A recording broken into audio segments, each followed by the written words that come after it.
পঞ্চায়ত মানে যিকেইজন আমাৰ সদস্য, যিকেইজন আমাৰ ধৰি লওক ৱাৰ্ড মেম্বাৰ, কাউন্সিলাৰ যিকেইজন আছে, তেওঁলোকৰ অকণমান মানে প্ৰতিটো শিক্ষাদানৰ কিছুমান কথা আছে, বহুত কথা আছে তেওঁলোকৰ। আৰু গ্ৰাম্য অঞ্চলত তেওঁলোকে ছ'চিয়েলিজিম পৰিত্যাগ হ'ব লাগিব।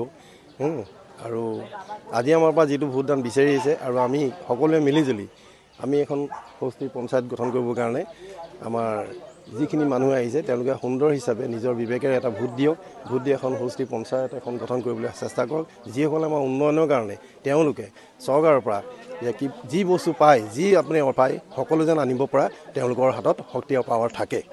নমস্কাৰ। প্ৰথমতে সকলো ৰাইজকে ওলাই আহি আজি নিজৰ ভোটাধিকাৰ সাব্যস্ত কৰিবলৈ অনুৰোধ জনালোঁ।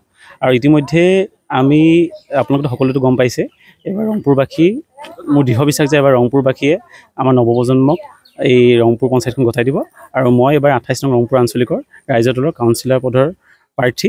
আৰু আজিতো আমাৰতো পৰীক্ষা দিন, আৰু আমিতো দৃঢ় বিশ্বাস যে 11 তাৰিখে আমি এটা ভাল ফলাফল পাম। আৰু বিশেষ বাকী আজি ইমান নকওঁ।